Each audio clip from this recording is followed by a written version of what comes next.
It's really an honor to have both of you here. Great to be here. And especially, Ron, after hearing the story you told the other day on the air about how you and Tyler have used this as autism as a real bonding mission, and you wrote a book about this called Love That Boy.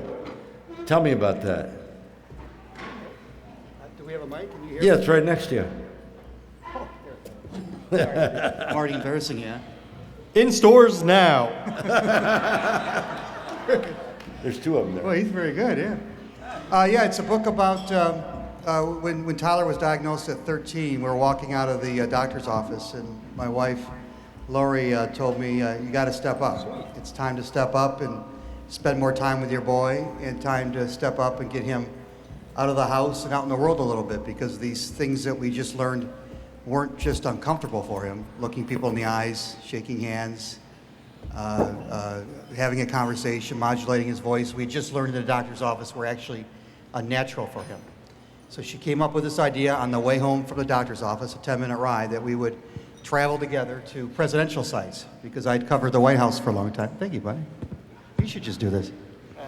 I covered the White House for a long time, and that job kept me away from the family. And Tyler's, one of his hobbies or obsessions is history. So Lori sent us out on the country. We spent a year going to various presidential sites. Teddy Roosevelt's home in Sagamore Hill, and his favorite president. And at the end of it, Lori said, that was great, I appreciate you doing that, but how about you see if Bill Clinton and George Bush would talk to Tyler? And I said, well, it'd be great if I could sprout wings and fly, too, but haven't you seen what I've written about these two guys? They're not going to want that. But to their credit, and that's a different story, to their credit, both good public servants, they sat down and spent some time with Tyler, and the whole experience was just a big wake-up call for me. So, Tyler, tell me your thoughts on the trip. What were your favorite parts of it? Sagamore Hill, I just cheered it. So, I mean, it was a great time for you, wasn't it, to go and study all the presidents, right?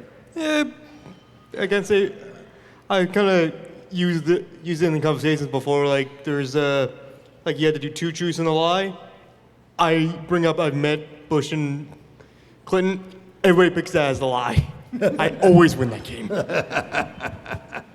So obviously, it was a great learning experience for you. And can you tell us a little bit about how you came to appreciate presidents that way, and why you wanted to study them all? I just like history in general, and because there's always those fun little moments. We want to go back and just see their faces as they realize they made a huge mistake. Mm-hmm.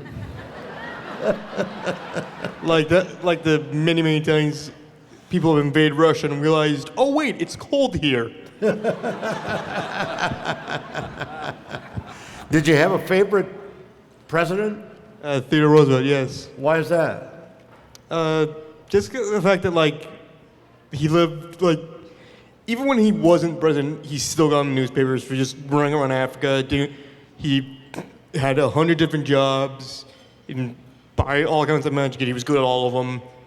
He went out and formed a volunteer cavalry force and brought them to war, but forgot to bring the horses.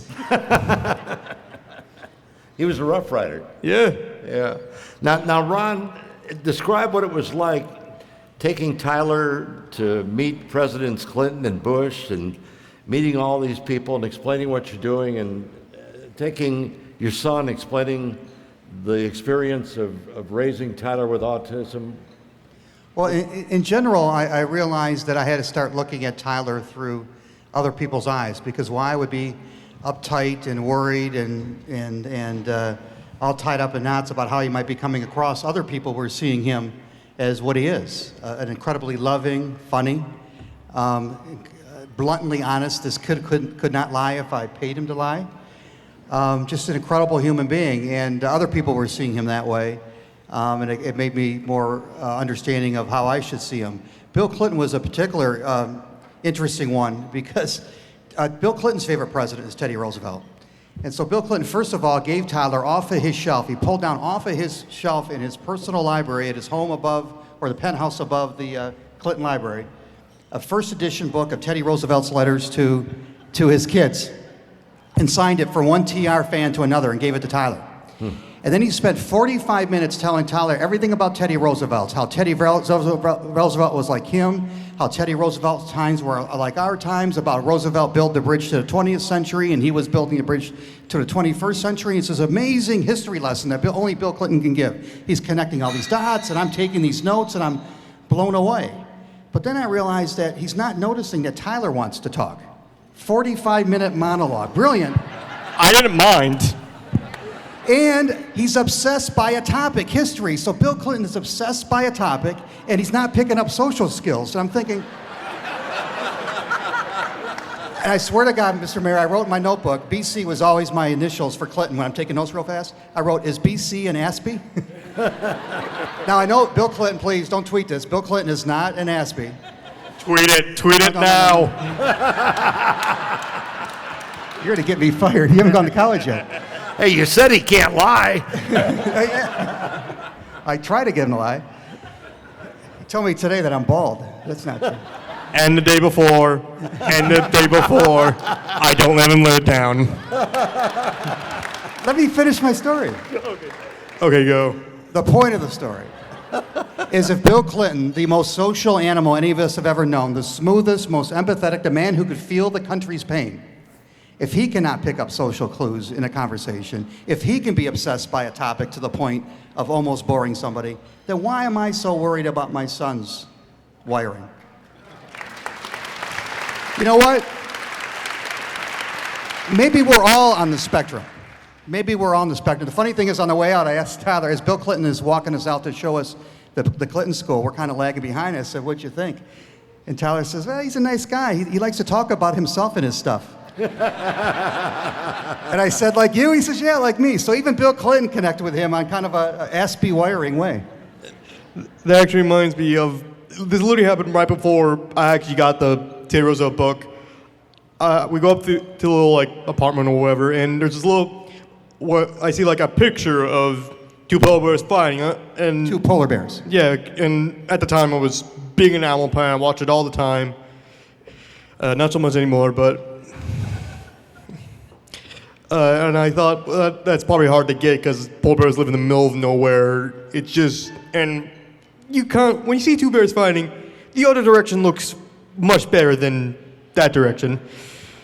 And I mentioned, like, it must be rare to get a picture like that to Mr. Clinton. Yeah, no kidding. And he says, oh, really? And he picks up the picture, and that's when I realized it's a book, and he just gives it to me. And I'm thinking to myself, what two people on the planet besides Bill Clinton and Tyler would know that two polar bears fighting is unusual and would care about it? And Clinton, this was a book, part of his library. He handed it to Tyler and gave it to him. We still have it.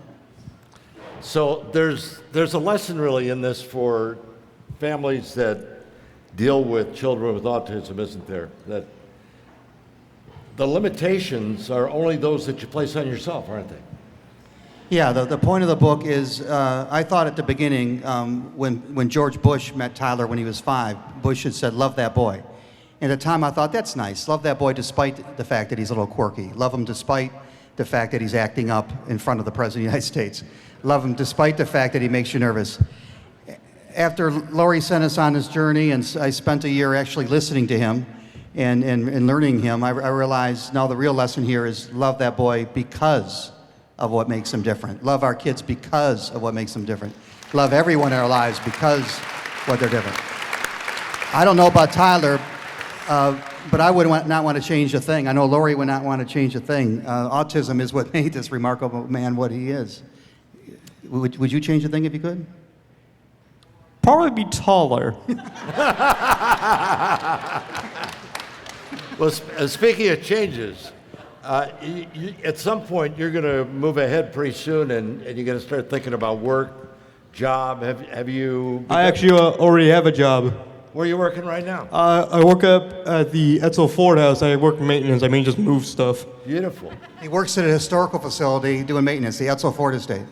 I have not. Despite that, I have not set foot in the actual house. I mainly just work on the activity center that's being torn down later this year or something. So what would your dream job be, though? History teacher. Is that right? That's great. Thanks, Abby.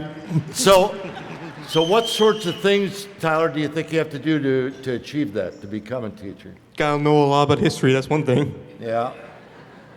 10-4.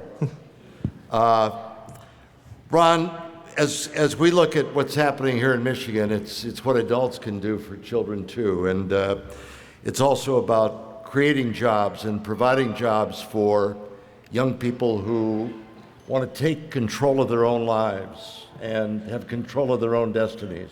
What sorts of things, as you observe our state on your recent return, what sorts of things would you recommend at the outset for making sure that other kids have an opportunity just like Tyler does? How can we make it better?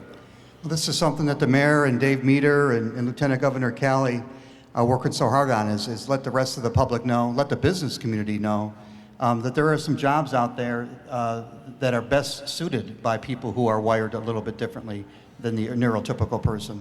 That we are leaving a lot of talent and a lot of treasure on the table if we don't match up this talent with some of these jobs. And I know there's employers who worry about the accommodations you might have to have for somebody like Tyler. Well, I want to say to them, have you not hired a 22-year-old person? Are you not making accommodations for millennials right now? If we just make a different type of accommodations for people who are on the spectrum, they're going to have jobs that will make them a bigger part of the society, and we will have the jobs done in a much better way. That's my belief. Beautiful. Well,